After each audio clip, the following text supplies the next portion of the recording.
What is going on, guys? It's your boy Artie and I'm back with another video.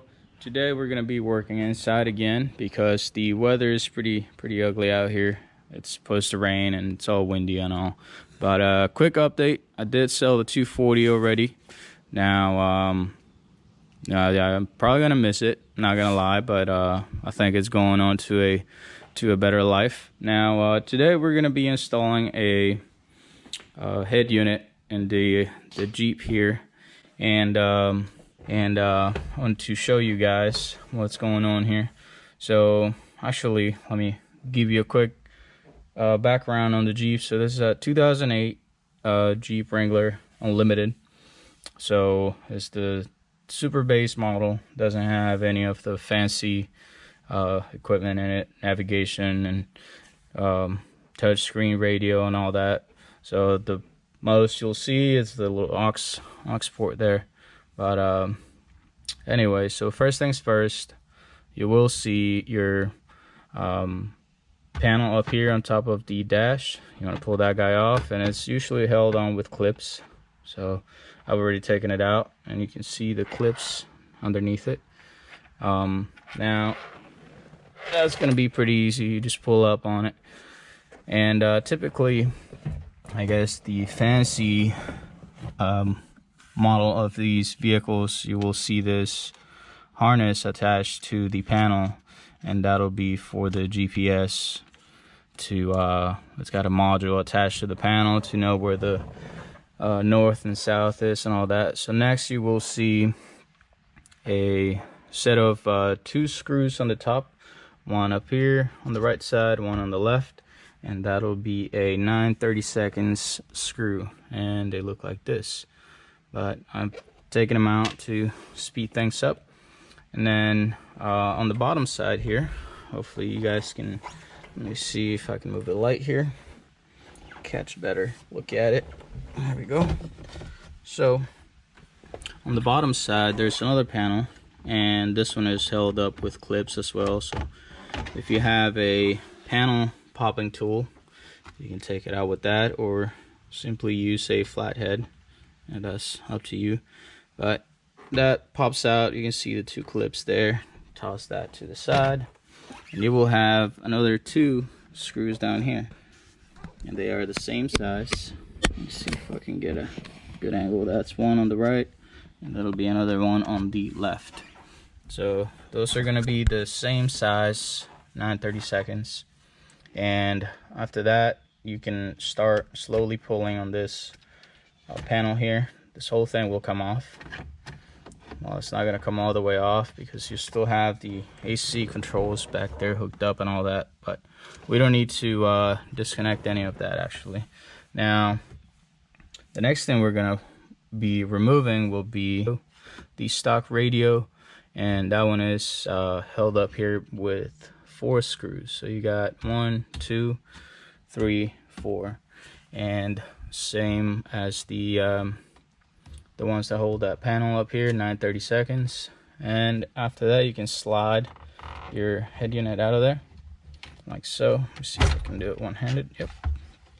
Okay. After that, you will see a harness.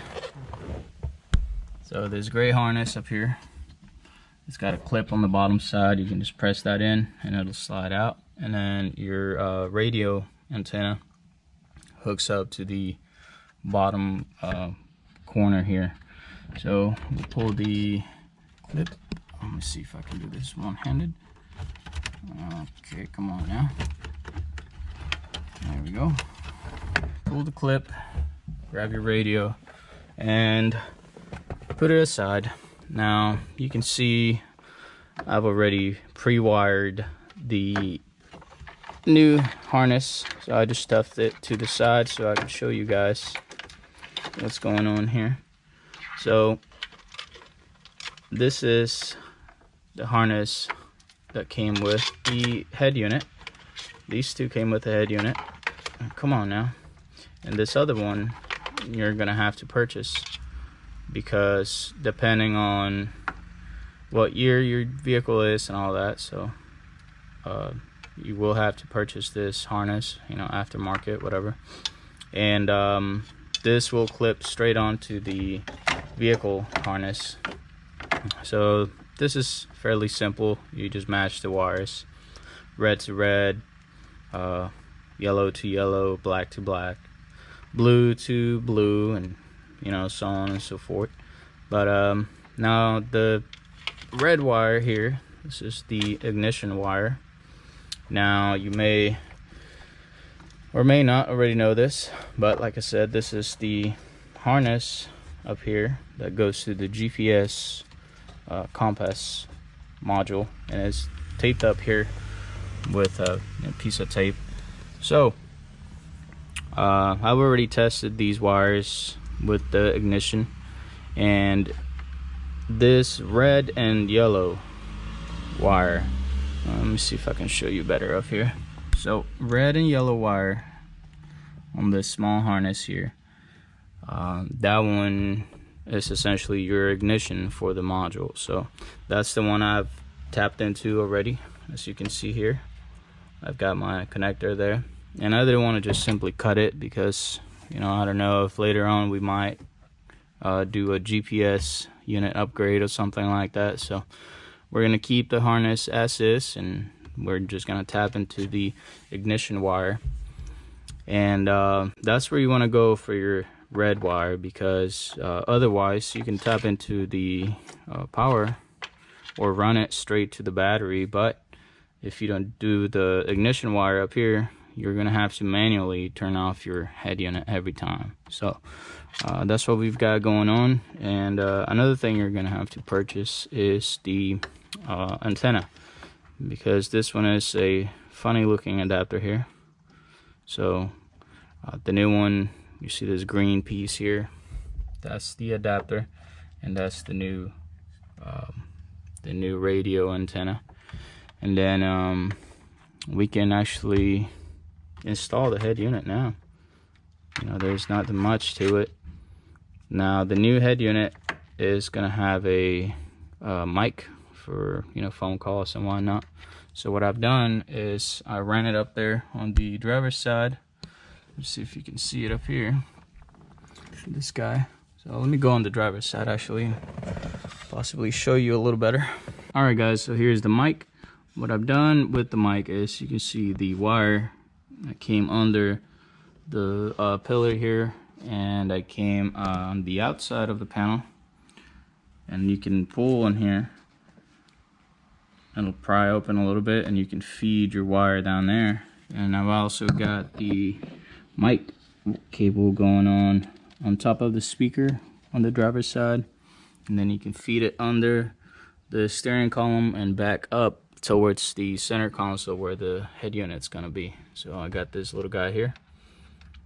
Alright guys, so this is the head unit we're gonna be installing, and I've got the adapter here, the kit, I guess you want to call it a kit.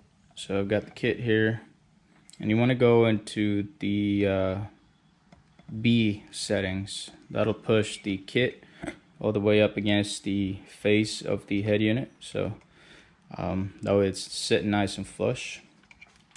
And you can see this head unit.